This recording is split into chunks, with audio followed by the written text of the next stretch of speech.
Good morning. Good morning.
Morning, Dick. Good morning, Big Dan. How you doing? Now that would be a really cool office to actually have. Well, it really is. I enjoy it. That's my new office here at KLP. Didn't they tell you about it? Oh, is that what they were building? Yes. I put it on the roof. There you go. Even better, sir. And they gave me a porta-john. Ooh. So I don't have to disturb anyone else. I can just go to my porta-john and I take a crane out every day and every day. Oh, good to be here. Good to have you. All right, Dick, that's an interesting background. I try to do my best to keep you guys motivated. Well, you do put a smile on our face, that's for sure. Well, see, I took a line from Star Trek and I adapted it to my own usage. You've heard Darth Vader say, you've heard him say, may the force be with you. Yeah. I decided to say, may the farce be with you. Okay. Oh, this is why we never get new people.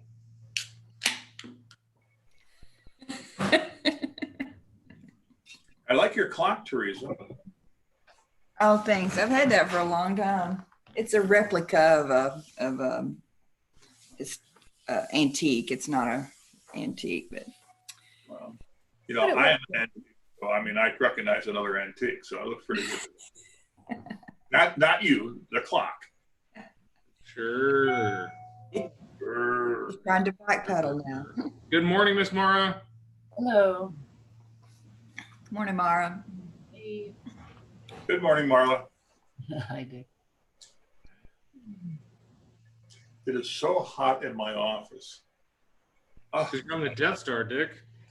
Well, it's that damn guy in the dark mask who keeps breathing heavily, and he has bad breath. I will say that I appreciate the fact that they're all following social distancing and CDC guidelines and wearing their masks. So, Good background. Larry, the house guy. Good morning. Good morning. Won't be long. We'll have to all look like those figures in the background if they implement that we need to wear goggles and things next. I'm just like, hopefully no one will listen to Fauci on that one. I don't know.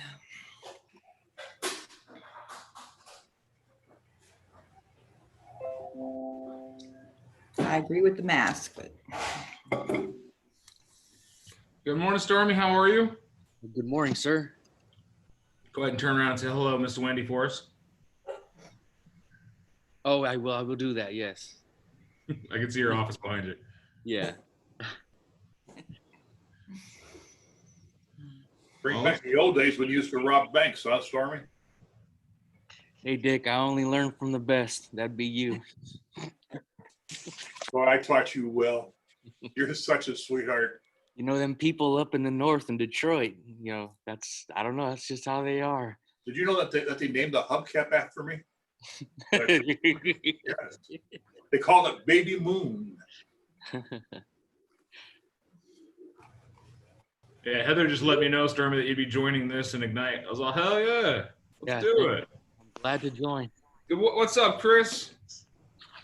Did you get your uncle's house signed up yet? No, but I figured out how I can. So I got this whole little ordeal going on with him, but Let's hear about it. so he's wanting to find a home first before he, of course, sells that home. So if I find him a home that's decent enough to where he likes it, he can see it, this and that, I just have to negotiate with the agent that he has to sell his home, and he's just hoping that they don't, sell it before he sells his, because he needs a place to stay before he sells his home because he has nowhere to go. So I'm looking for a home for him on the west side. He's looking for just something smaller than what he's at. He's sitting on like an acre and a half or so. So I'm just home because he don't have an email. I got to go to his house back and forth to Tolleson, from East Valley to Tolleson. So it's hard to keep in touch with him. But Set him up with an email. Yeah, about to say, does he have a smartphone? Just make him an email. I tried. He doesn't want one. Like, he doesn't want to do, he's not tech savvy. He doesn't want to do emails. And I'm just like, well, I don't know how you're wanting to get this done so soon if you're wanting to, not putting extra effort into it. So what is it about the email that you're adverse to? Do we I ask? can ask him that. Make sure, just we don't have to script around houses all the time. If someone doesn't want to get an email, it's that same thing. Isolate the objection. What is it about getting an email that you're adverse to? What is it about getting an email that worries you? What is it about blank, blank, blank? Sometimes you just got to call it out. This morning, I actually took a phone call from a friend of a seller that was helping her out. And she was super irritated with me on the phone. And I said, whoa, you sound really irritated. Are you irritated with me? And she's like, no. I'm irritated with the seller. Not you at all. You've been great. I was like, okay, just wanted to make sure because you sounded super irritated. And the entire conversation changed. So maybe you just call him out. Uncle, I'm trying to help you. Why wouldn't you let me help you? I think another thing is because I'm his nephew. So it's kind of like, I don't know. I'm the young kid. And, I told him I'd get him with an expert with Dick, but he's just wanting to. Tell him you are the expert because you work with a bunch of experts. Right. They gave you the advice. Yeah. Your team. Yeah, your team. Your team. Yeah. Not everybody can be a Keller Williams realtor. You know that. We just go for the very best. So who's on your team, Chris? Morning, Ashley. Everyone, all you guys shoot. But I don't really have like a, go-to. It's just Ellen, the coaching, productivity coach, and then the team in there within them, Julie. Trust me, if Ellen doesn't know, guess who she reaches out to? Like I said, if Ellen doesn't know, guess who she reaches out to? The Amber? You? Same thing. Oh, Ellen and I work together really well. So that woman knows her shit. So you have a great backer. So. Okay. Yeah, I'm planning to go to him this week again to show him little homes that I found him and see what he wants to do and go from there. But I got 2 offers on the land. I'm going back and forth with this other agent. So Good job, bud.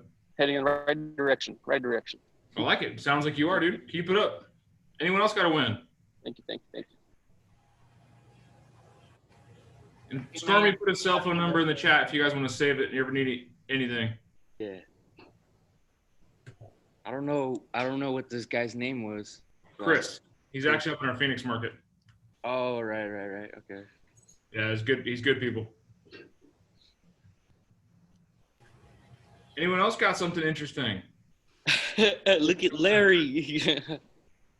I'm in Mexico, man. I'm so jealous, Larry. Actually, I can set your jealousy at ease. It's really, really windy here today, like obnoxiously windy. But I am showing property. A bad Awesome. day at the beach is better than a good day somewhere else. Literally, I'm showing property in Las Conchas today. Oh, that's awesome. And got a phone call yesterday while showing property in Las Conchas from a guy I spoke to 3 months ago who's like, hey, can we meet Friday about listing my house? Down there in Moxie Point. No, up the northwest side of town. Hello, the on fire section of the market. And this guy's got his house in impeccable condition. I got one of those yesterday too. I got a text. Hey Dan, I don't know if you remember me. You sold Chris's house and we're thinking about selling ours. And they moved into a KB development up north 2 years ago. Nice. Come on. Yeah, I can help. Hello, ching, ching, ching. Yeah, so that was a scripting moment. Actually, want to talk about is how do you get somebody to sell their house? You got one party that's interested, husband, wife that wants to wait until they find something or build something out first. That'd be great because I have the total opposite scenario. I'm still reaching out. And what I did yesterday, I reached out because the wife wants to be out of that place yesterday. The husband's rooted in, no, I don't want to, start over. And so I just said, well, I know your husband, doesn't want to sell right now, and I respect that. But how about, thinking about maybe a refinance? So just something to let them know I'm still here. Wanting to hear. What started the conversation? What started the conversation? She was looking at a Facebook ad I put out, and they have a VA loan, a house here on the east side, and she doesn't like the neighborhood anymore, and she doesn't like the house at all. Acts like she never did. So she's just not happy. So I'm just trying to stay in touch without creating a great divide there.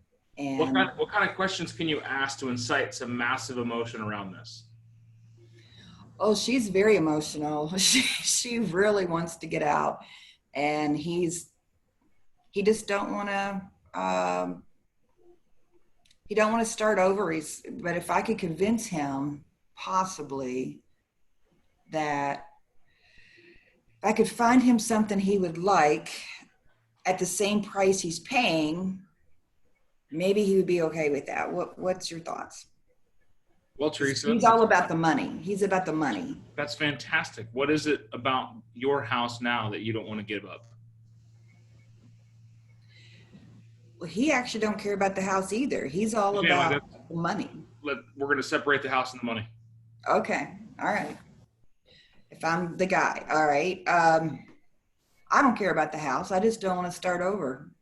What do you mean by starting over? Well, I've already paid down a lot of the interest, and, I just feel like that's wasting more money. What do you mean by wasting money? Because I've already paid so much down on this house. If I start over, isn't that just going to be, starting over and wasting more money and on a new house? Not at all. It's actually part of your investment. The fact that you've actually paid down some of your investment at, probably a higher interest rate means that more of your money didn't go towards the house, it just went to the bank. Now is definitely the time to buy something.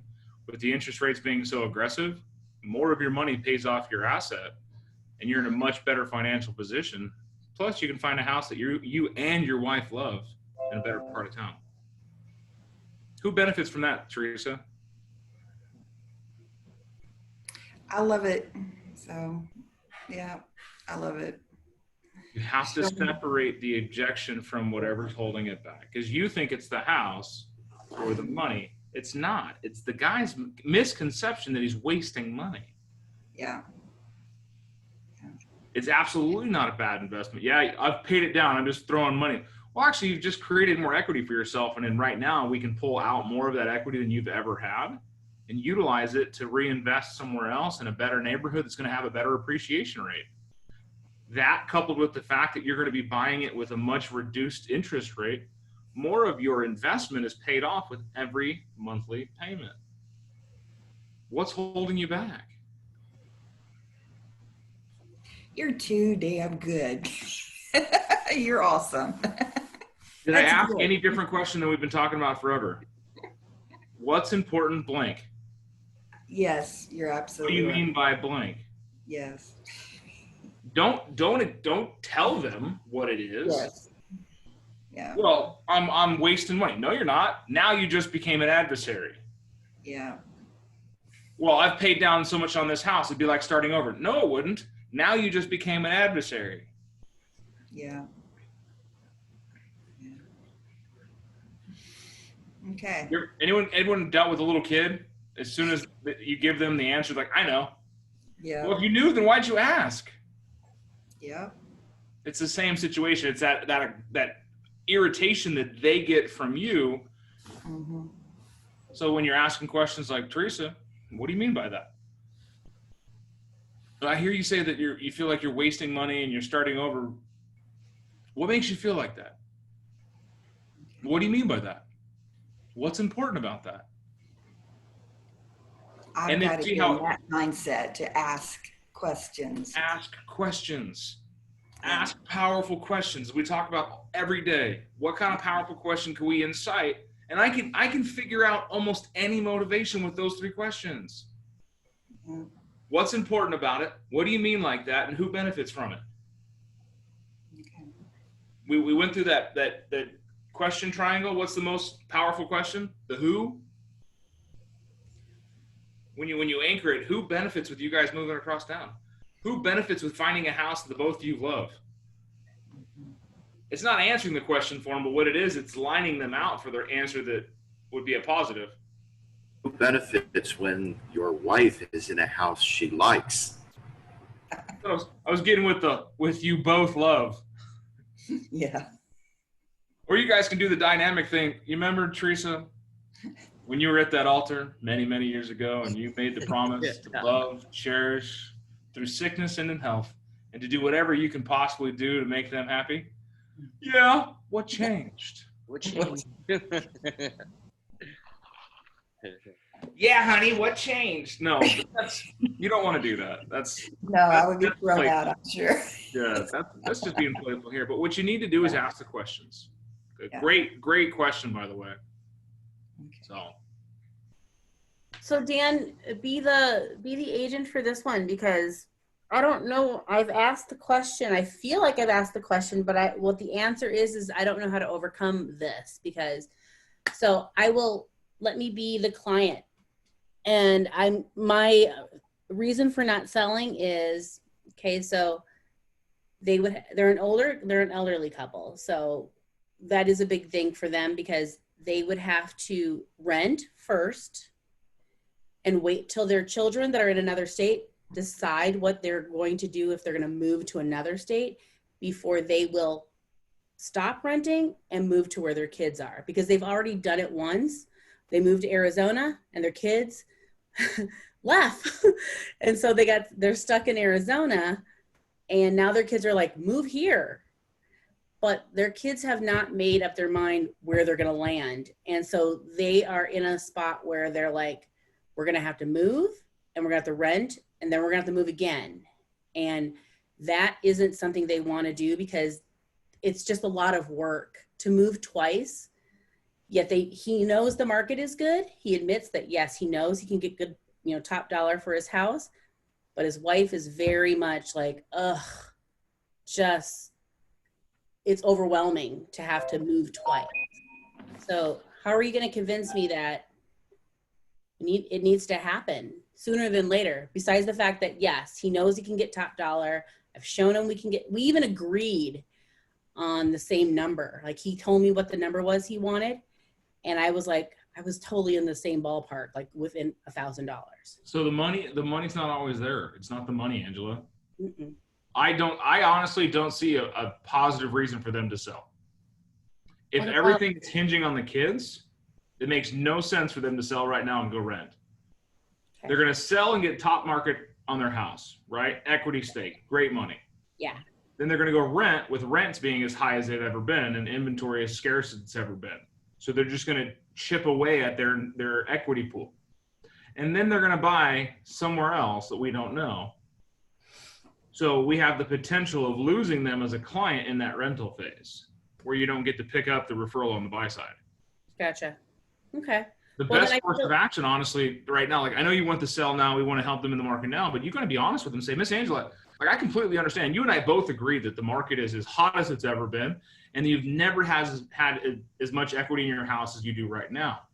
What benefit do you see by selling it right now? Okay, If they- Good. the only benefit right now is that yes, he can get top dollar, but is it worth it? To me, I know it's not worth it for them. They're just not ready to.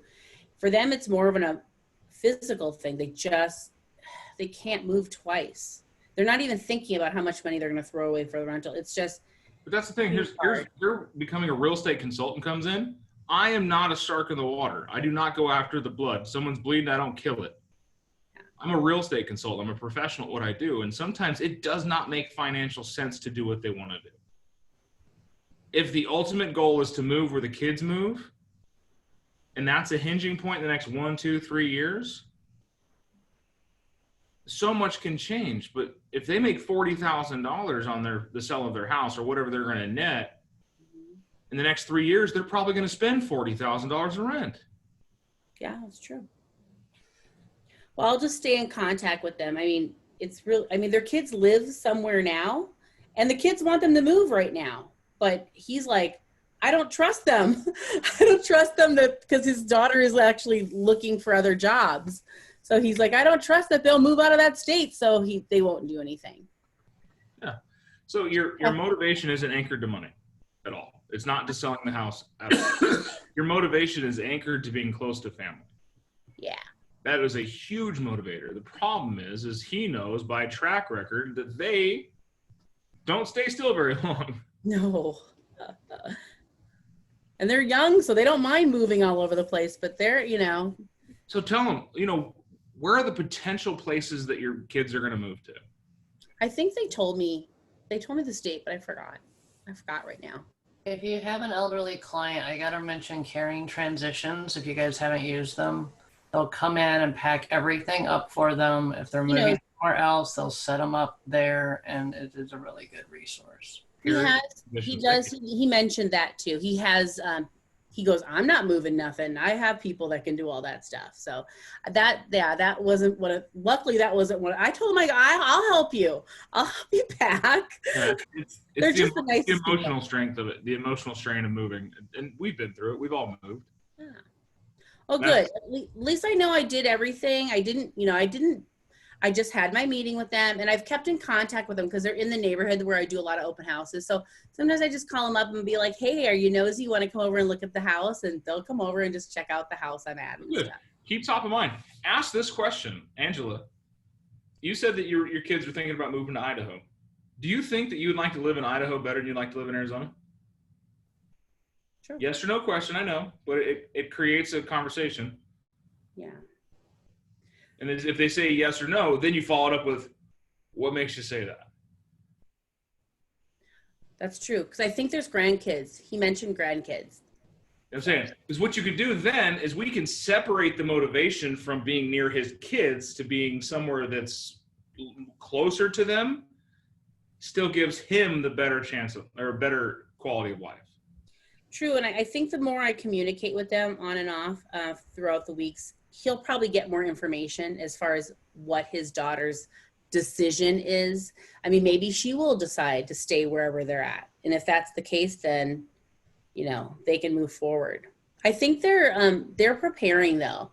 Like they're slowly putting their house together. They're starting to get rid of stuff just in case. Good. I like buying and selling signs. But great question. And that goes back to being a professional and looking out for the fiduciary, your client's best interests. We want to sell the house to make some money, right? We want to make some money. We want them to make some money. It's all good. We got to look at the repercussions of that downturn. And that could be the rental factor, eroding. In 3 years, what are they going to pay down on that house? Another 15, 20 grand? If they've been in it for a while and they've got a really good interest rate, or it's paid off free and clear, then they just stack that cash. So Teresa's question was good too, because today I do have an appointment this afternoon, and it's a friend, and she just messaged me like through Facebook. Just she wanted my insight on selling or renting their home. But right off the bat, she's like, yeah, my husband doesn't want to hire a realtor. He is anti-realtor. And I'm like, okay, well, so I'm just going to go over there and hope and see what happens. I don't know what their plan is. I looked up their house, and so it's an older house, but I don't know if it still looks like that because it's not on MLS. It's just on, it was just old pictures on Zillow. So I'm glad Teresa brought that up, so that the goal is going to be to get to the bottom of why does he feel the way he does? What makes him think the way he's thinking? Yeah, stay away from the why questions. Yes, right when I said why, I said Dan's gonna scold me. Okay.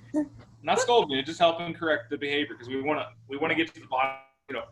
I like it. You get to the bottom of the why. We get to the bottom of the why with questions. I want to get to the bottom of the why, but I got to figure out what he says first. I have no idea right now. I have no idea why he's anti-realtor. I need to understand why he feels that way so I can ask the question. Most people feel that way. Rory's not wrong. Ain't wrong. That dog line right there. That's the thing, is when you ask questions is, what is it about a realtor that has this negative thought to you? Tell me about your experiences in the past that have created That's what I was going to say right there. Yeah. Tell me about your past experiences. What's happened? Who hurt you? Tell me their names. I will hunt them down. Right? Who is mean to you? I'll take care of it. Well, no, Stormy's right. And there are people out there that see us as God, and there's people out there that see us less than a used car salesman. And unfortunately, it's because there's people out there that have created this environment where they have screwed people over. They have looked out for their interests first and not the client's, and screwed that client over. And now that client's like, all realtors suck. I know. I just dealt with one. My buyer, you do your inspections, okay, and you find things and you have them fixed by, the general contractor, the handyman, the whatever, whoever's going to do it, the professional plumber. Well, right. They moved in. Of course, we did our final inspection. We tested everything and it worked just fine. 2 weeks later, the same sink is leaking underneath. And she had someone else come in. She had the home warranty people come in and have a look at it. And I feel bad for them because I feel like they just kind of made it work so that they could get through the inspection. And they didn't do it right. So 2 weeks later, they're back in the same. Now the buyer is going to have to probably pay out of pocket to have the same thing fixed again. And that, to me, that makes the seller's agent look bad, and it makes the seller look bad. It's like, and I already know how the seller's agent thinks.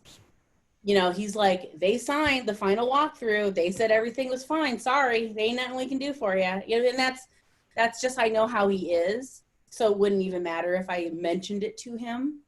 Because and she's tried to contact the person that fixed it. Oh, they blocked her. Is this like real? I mean, they literally blocked her number so that she couldn't call and ask them to come back out and fix it. Correct. This is a home warranty vendor?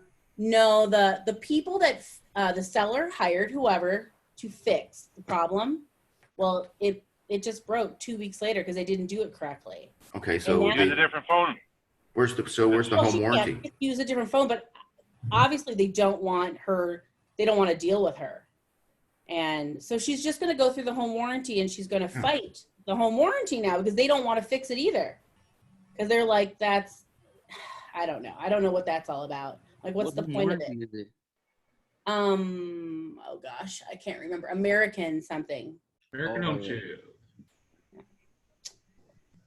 And I just hate that because, my very first sale, the seller, I know I got lucky. He was an agent and he was a seller, and he was so over accommodating to my buyer. I thought, oh, I'm never going to have this again, and it's true. He was beyond helpful. And, so I just feel bad for my buyer just because, they don't know anybody. who can help them as far as, and so she calls me and I'm like, well, I don't know how to do any plumbing work, you know? So sometimes these agents kind of give us all a bad rep. They should get on this call. There's a lot of nice people on this call. You have a receipt, right, or a work order? Yes. And does it have the address on it? It does. It doesn't have a phone number, but it has an address. You probably show up and say, hey, was your work guaranteed or warranted for a certain amount of time, because 2 weeks after the job it broke. Yeah. Show up. I know. Well, she has all that information. And maybe even writing an email to the listing agent, just not expecting him to fix it, but just letting him know, hey, that problem or issue that we had, is still an issue, so that maybe you can do something about it, and hope that he does, but don't expect it. And that way too, you got that noted. You did everything you could, Yeah. Yeah, I was gonna call him today just to give him a heads up. I already talked to him, and he said he was gonna reach out to the vendor, and then he gave me the vendor's number. And so I gave the number to my buyer, and she tried calling, and she called, and she goes, I just don't think it's a legit company. But I mean, she's just making an assumption. We don't know. So yeah. I was just going to mention really quick, for clients trying to sell right now, I have been concerned about where they're going to move. And so I have an elderly guy, and he wanted to move into assisted living. And I was like, I can sell your house really fast, but I want to make sure you have a place to land. And then his family came into town, and they're like, we have never heard of a realtor caring about that. And they were just they're like, this is amazing. You're amazing. And I just encourage people to show that care, because obviously we can sell things really quickly now. But again, if you have someone older who, this is a really tough thing to do. And I wasn't sure he could afford assisted living, because he's like, I got no cash. And then I actually talked to him, and he's like, well, I have this pension coming in and this one. And I went ahead. Well, the referral was from an assisted living home. So I want to make sure, hey, can he afford to live at your facility before I sell his house? Because I know it'll sell quickly. Yeah. I really don't know why you wouldn't do that, right? Doesn't that make sense? Well, I had the same conversation with my brother. He wants to sell his house. And I'm like, well, we need to find you a place to go first, because I can sell your house in probably 5 days, but because of where it's at, and it's an awesome house, but finding you a home that's the challenge, something that he wants. He can move in with you. He's your brother. There you go. I told him he could do that. So guys, always remember, we're going to end on this point. Always remember that it's not about actually selling or buying a house. It's helping the general public do something great with their lives. And sometimes that means you have to take the client, pull them aside, and say, this doesn't make sense right now. And if you're willing to have that hard conversation with a client, you have just taken every bit of mind share they have for a realtor. Now stay in touch, stay engaged, and stay caring, and you will always get their business. It's happened to hundreds of realtors that I talk to all the time that have said, no, this isn't the right time. But when the time is right, guess who they call? So thank you for hanging out with me, guys. Ignite starts in about 30 minutes. Go out there, do something. Lead gen, get a contract, make a deal. Larry, sunscreen. Unfortunately, I'm not spending much time in the sun or in the car, but we're showing property. It's a beautiful Mexican property. Is awesome. Those houses down there are pretty cool. So We're having lunch at the fish market. ooh, I don't feel sorry for you, Larry. I really don't. Yeah. Can you let Heather know that I will probably miss the tech call today? I will. I can try to get in, but we're probably going to be headed out to go see a property for the second time today. Oh, go show houses. I'll let Heather know. All right. Thank you. Clients come first, my dude. Talk to you guys soon. Bye now. Bye-bye.